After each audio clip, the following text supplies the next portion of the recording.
Hello friends, welcome to all of you on Binda GS forum. स्वागत है आप लोग को अपने YouTube channel Binda GS forum पे।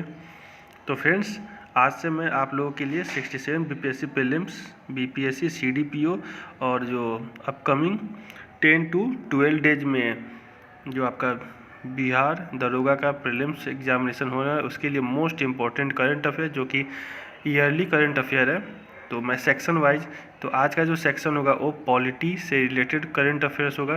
तो आइए उसको एक एक करके देखते हैं। पसंद आए तो ज़्यादा से ज़्यादा सब्सक्राइब, कमेंट और बेल आइकन को प्रेस कीजिएगा ताकि आपको सारा नोटिफिकेशन मिलता रहे, और शेयर कीजिए ज़्यादा से ज़्यादा। ठीक है फ्रेंड्स, तो आइए देखते हैं कि करंट अफेयर्स को। तो फ्रेंड्स, इसमें जो सबसे पहला करंट अफेयर्स आज का जो है पॉलिटी सेक्शन से है। ठीक है, तो इसमें आपको एक एक करके मैं सारे करंट अफेयर्स को बताता हूं। तो आइए देखते हैं। सबसे पहला करंट अफेयर्स है कि 15 नवंबर 2021 को हरियाणा सरकार की अधिसूचना के अनुसार निजी क्षेत्रों की नौकरी में स्थानीय लोगों को 75% आरक्षण का कानून लागू होगा। तो ये 15 जनवरी 2022 से होगा, 21 से नहीं होगा। ये हरियाणा सरकार ने इसे फाइनली अनाउंस कर चुका है। ठीक है, और मैं जितने भी सर्कल्स किया हूँ, ठीक है फ्रेंड्स, उसको आप लोग ज़्यादा से ज़्यादा ध्यान दीजिएगा। 10 नवंबर 2021 को नई दिल्ली में भारत द्वारा क्षेत्रीय सुरक्षा शिखर सम्मेलन की मेजबानी की गई, जिसका फोकस देश रहा अफगानिस्तान। 8 नवंबर 2021 को खासी हिल्स स्वायत्त जिला परिषद के समक्ष खासी उत्तराधिकारी संपत्ति विधेयक प्रस्तुत किया गया, जिसका उद्देश्य है भाई बहन के बीच पैतृक संपत्ति का समान वितरण, मतलब कि इक्वल डिवीजन होगा सन और डॉटर के बीच, मतलब भाई और बहन, मतलब ब्रदर एंड सिस्टर के बीच भी कह सकते हैं।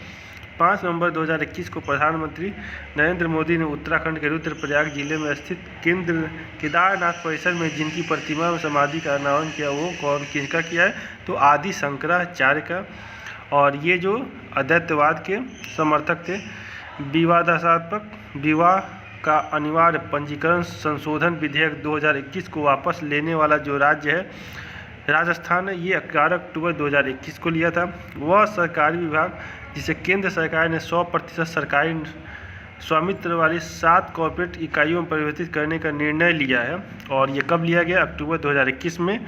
ये आयुध निर्माण बोर्ड, मतलब ऑर्डिनेंस फैक्ट्री बोर्ड ने लिया है। और इसके अंतर्गत जो 7 रक्षा कंपनियां वो आपके सामने है: munitions India limited MIL, Avani armoured vehicles Nigam limited, advance weapons and equipment India limited, AWE India, tube comforts limited, Yantra India limited, India Optel limited और ग्लाइडर्स इंडिया लिमिटेड। ठीक है फ्रेंड्स, तो ये बहुत ही इंपॉर्टेंट करंट अफेयर्स है। नेक्स्ट देखते हैं, किस राज्य ने सरकारी कर्मचारियों की राजनीति और चुनाव में भाग लेने पर प्रतिबंध लगा दिया है? तो ये है हरियाणा सरकार ने। बहुत ही अच्छा कदम है ये। पंजाब के नए मुख्यमंत्री, तो ये बहुत ही ज़्यादा सुर्खियों में रहते हैं। 20 सितंबर 2021 को चरणजीत सिंह चन्नी को नए पंजाब के प्रधान मुख्यमंत्री के रूप में शपथ कराया गया। गुजरात के 17वें मुख्यमंत्री के तौर पर शपथ ग्रहण किया भूपेंद्र पटेल ने। 8 सितंबर 2021 को झारखंड विधानसभा में पारित झारखंड राज्य के स्थानीय उम्मीदवार को रोजगार विधेयक के तहत स्थानीय निजी नौकरी में जितने प्रतिशत स्थानीय लोगों को बेरोजगार में आरक्षण दिया गया है, तो कितना है? 75%। कार्बी आंगलोंग, बहुत इंपॉर्टेंट ये है। किस जिला में? तो असम में। ये बहुत ही इंपॉर्टेंट क्वेश्चन है। कार्बी आंगलोंग समझौता संपन्न हुआ 4 सितंबर 2021 को, ये भी इंपॉर्टेंट है। और केंद्रीय गृह मंत्री, असम के मुख्यमंत्री, कार्बी आंगलोंग स्वायत्त परिषद और 5 उग्रवादी समूहों के मध्य के बीच ये फैसला हुआ। कार्बी आंगलोंग समझौते में शामिल 5 उग्रवादी समूह हैं: PDCK, people democratic council of Karbi Ongri, KLF Karbi Longri north Cachar hills liberation front, KPLT Karbi peoples liberation tigers, KLF Kuki liberation front और UPLA united peoples liberation army. Karnataka के 30वें मुख्यमंत्री के रूप में शपथ लिया बसवराज बोम्मई, ये भी बहुत इंपॉर्टेंट है। केंद्र सरकार द्वारा गठित एक नया मंत्रालय, सहकारिता मंत्रालय, बहुत इंपॉर्टेंट क्वेश्चन है। सहकारिता मंत्रालय का कार्यभार सौंपा गया अमित शाह को। ठीक है, संयुक्त राष्ट्र महासभा द्वारा सहकारिता का अंतर्राष्ट्रीय वर्ष घोषित किया गया। तो मोस्ट इंपॉर्टेंट क्वेश्चन ये वर्ष 2012 को पश्चिम बंगाल विधानसभा द्वारा 2/3 बहुमत से पारित एक संकल्प के अनुसार राज्य में गठन किया गया है विधान परिषद को? तो ये बहुत इंपॉर्टेंट क्वेश्चन है पश्चिम बंगाल, इसे आप लोग नोट डाउन कर सकते हैं। ठीक है फ्रेंड्स, उत्तराखंड के नए मुख्यमंत्री के रूप में शपथ ग्रहण लिया है 4 जुलाई 2021 को पुष्कर सिंह धामी ने। वे 5 राज्य केंद्र शासित प्रदेश जिनकी विधानसभाओं के आम निर्वाचन हेतु भारत निर्वाचन द्वारा अधिसूचना जारी की गई, तो असम, तमिलनाडु, पश्चिम बंगाल, केरल, पुडुचेरी के लिए असम के 126 विधानसभा निर्वाचन क्षेत्रों हेतु आम चुनाव हेतु संपन्न 27 मार्च से 6 अप्रैल के बीच में 3 चरणों में हुआ। असम विधानसभा चुनाव 2021 में सर्वाधिक सीटें जीतने वाली पार्टी कौन है? भारतीय जनता पार्टी बीजेपी है, 60 सीट। असम के 15वें मुख्यमंत्री के रूप में शपथ ली 15 मई को हेमंत बिस्वा शर्मा ने, और ये अभी दिसंबर में बहुत ही ज़्यादा सुर्खियों में रहे हैं। तमिलनाडु के 234 विधानसभा निर्वाचन क्षेत्रों के लिए आम चुनाव संपन्न हुए 6 अप्रैल 2021 को। तमिलनाडु विधानसभा चुनाव 2021 को घोषित परिणाम के अनुसार 10 वर्षों के अंतराल के पश्चात सत्ता में वापस हुई कौन सी पार्टी है? तो डीएमके, द्रविड़ मुनेत्र कड़गम। तमिलनाडु विधानसभा 2021 में सर्वाधिक सीटें जीतने वाली पार्टी रही डीएमके, 133 सीट। तमिलनाडु के नए मुख्यमंत्री के रूप में शपथ ग्रहण लिया एमके स्टालिन ने। पश्चिम बंगाल के 292 विधानसभा निर्वाचन क्षेत्रों में कुल 294 सीटों पर के लिए आम चुनाव संपन्न हुए 8 चरणों में। तो पश्चिम बंगाल विधानसभा चुनाव 2021 के परिणाम के अनुसार सर्वाधिक सीटें जीतने वाली पार्टी अखिल भारतीय मूल तृणमूल कांग्रेस 213 सीट 47.94%। वर्ष 2062 के बाद प्रथम बार ऐसा हुआ कि जब पश्चिम बंगाल विधानसभा में प्रतिनिधित्व नहीं है, तो ये कौन सा है? वामपंथी दल, लेफ्टिस्ट। नेक्स्ट है आपका लगातार तीसरी बार पश्चिम बंगाल के मुख्यमंत्री, तो ममता बनर्जी। पश्चिम बंगाल में लेफ्ट फ्रंट के 34 वर्षों के शासन की समाप्ति के पश्चात ममता बनर्जी पहली बार मुख्यमंत्री बनी थी 2011 में। केरल के 140 विधानसभा निर्वाचन क्षेत्रों के लिए आम चुनाव संपन्न हुए कब? 6 अप्रैल 2021 को। केरल विधानसभा चुनाव 2021 के परिणाम के अनुसार लगातार दूसरी बार सत्ता में कौन आई? तो एलडीएफ ने, ठीक है, लेफ्ट डेमोक्रेटिक फ्रंट। केरला विधानसभा चुनाव 2021 में एलडीएफ द्वारा विजित कुल सीटें 99। तो बहुत ही इंपॉर्टेंट क्वेश्चंस हैं और ये बहुत ही मार्वेलस क्वेश्चंस है जो आपको एग्जाम में देखने को मिल सकते हैं। केरल के गठन के बाद पहली बार किस मुख्यमंत्री लगातार दूसरे कार्यकाल हेतु शपथ ग्रहण लिया? और मुख्यमंत्री पिनराई विजयन। पुडुचेरी के 30 विधानसभा निर्वाचन क्षेत्रों में आम चुनाव संपन्न हुए 6 अप्रैल 2021 को। अखिल भारतीय एनआरए कांग्रेस के संस्थापक जिन्होंने चौथे कार्यकाल हेतु पुडुचेरी के मुख्यमंत्री की शपथ ली एन रंगास्वामी ने। पुडुचेरी विधानसभा चुनाव 2021 में सर्वाधिक सीटें जीतने वाली पार्टी है Akhil Bharatiya NR Congress. IAS, IPS तथा आईएफएस के जम्मू कश्मीर कैडर का AGMUT Arunachal Pradesh, Goa, Mizoram union territory cadre से विलय हेतु राष्ट्रपति द्वारा स्वीकृत अधिनियम 25 फरवरी 2021 को जारी किया गया।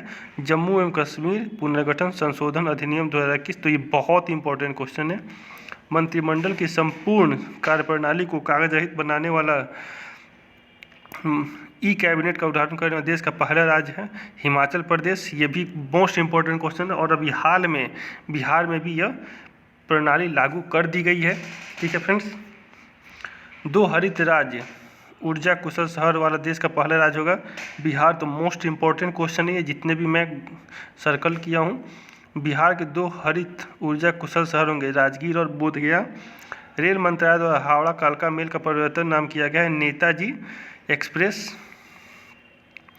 25 से 28 दिसंबर 2020 के दौरान राष्ट्रपति रामनाथ कोविंद यात्रा किए दीव की।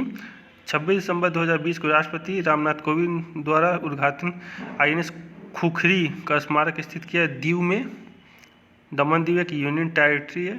26 दिसंबर 2020 को केंद्रीय गृह मंत्री अमित शाह द्वारा न्यू मेडिकल कॉलेज की आधारशिला रखी गई गुवाहाटी, असम में। 25 दिसंबर 2020 को पूर्व प्रधानमंत्री अटल बिहारी वाजपेयी की 96वीं जयंती के अवसर पर उनकी 18 फीट ऊंची प्रतिमा का अनावरण किया गया शिमला में। जम्मू कश्मीर में पुनर्गठन के बाद दिसंबर 2020 में पहली बार जिला विकास परिषद डीडीसी का चुनाव कराया गया। जम्मू कश्मीर केंद्रशासित प्रदेश में जिला विकास परिषद के सीटों की कुल संख्या कितनी थी? 280। ठीक है फ्रेंड्स, हाल ही में स्थानीय निकायों में सुधार से संबंधित मामलों में सबसे अधिक आगे पाए गए आंध्र प्रदेश और मध्य प्रदेश। प्रधानमंत्री नरेंद्र मोदी ने नई दिल्ली में देश की एक नई संसद भवन का भूमि पूजन शिलान्यास के 10 दिसंबर 2020 को नए सदन भवन का निर्माण किया जा रहा है सेंट्रल विस्टा प्रोजेक्ट के अंतर्गत। और इसके रिगार्डिंग 66वीं में क्वेश्चन भी पूछा जा चुका है। तो उस समय पूछा गया था कौन वो काम करा रहा है, तो टाटा करा रही है। और इसमें बैठने की क्षमता कितनी होगी लोकसभा सदस्यों की, 888 और राज्यसभा के 384। नए संसद भवन में बनकर तैयार हो जाने की संभावना 2022 तक, ठीक है। और ये आज़ादी के अमृत महोत्सव पे इसका शुभारंभ किया जाएगा। नेक्स्ट क्वेश्चन है 12 नवंबर 2020 को प्रधानमंत्री नरेंद्र मोदी द्वारा वीडियो कॉन्फ्रेंसिंग के माध्यम से JNU में अनावरण किया गया स्वामी विवेकानंद की मूर्ति का, ठीक है फ्रेंड्स। चुनाव आयोग द्वारा बिहार विधानसभा चुनाव 2020 के दौरान आदर्श चुनाव आचार संहिता के उल्लंघन मामले में किस ऐप के माध्यम से दर्ज किया, सी विजिल ऐप के माध्यम से, ठीक है फ्रेंड्स। बिहार विधानसभा चुनाव 2020 में एनडीए में प्राप्त सीटों की संख्या 125 और बिहार विधानसभा कुल 243 सीटों में सरकार बनने के लिए आवश्यक विधानसभा 122, ठीक है फ्रेंड्स। और सबसे ज़्यादा राष्ट्रीय जनता दल ने महागठबंधन के साथ 75 सीटें और एनडीए 74 सीट। बिहार विधानसभा चुनाव 2020 में डाले गए मतों का प्रतिशत, तो ये एक बहुत इंपॉर्टेंट क्वेश्चन है। 57.05% बिहार विधानसभा चुनाव 2020 में सर्वाधिक मत प्राप्त करने वाला दल रहा राष्ट्रीय जनता दल, 23.11%। बिहार विधानसभा चुनाव 2020 में भारतीय राष्ट्रीय कांग्रेस द्वारा विजित सीटों की संख्या कितनी रही, तो कांग्रेस ने मात्र 19 सीट प्राप्त की। और 7वीं बार बिहार के मुख्यमंत्री के रूप में शपथ ली 16 नवंबर 2021 को नीतीश कुमार ने। तो आशा करता हूँ आपको वीडियो पसंद आएगा, तो ज़्यादा से ज़्यादा शेयर, लाइक, सब्सक्राइब, कमेंट करना बोले, बेल आइकन को प्रेस कीजिए ताकि सारा आपको ऑफिशियल अपडेट मिलता रहे। और डेली आपको करेंट अफेयर जो घटना चक्र का ईयरली सेक्शन है उसको मैं कंपाइल कर दूंगा और जल्द ही आपको मैं बिहार से रिलेटेड करेंट अफेयर्स भी लाऊंगा। और जीएस का भी जो सेक्शन है most important question previous years के, वो भी मैं कल से आपको अपने चैनल के माध्यम से देना स्टार्ट करूंगा। आशा करता हूँ वीडियो पसंद आएगा, तो ज़्यादा से शेयर, लाइक, सब्सक्राइब, कमेंट करना भूले। बेल आइकन को प्रेस कीजिए ताकि सारा ऑफिशियल अपडेट मिलता है। Thanks for watching and listening on Bindas GS forum. Thank you and keep continue your preparation. Thank you.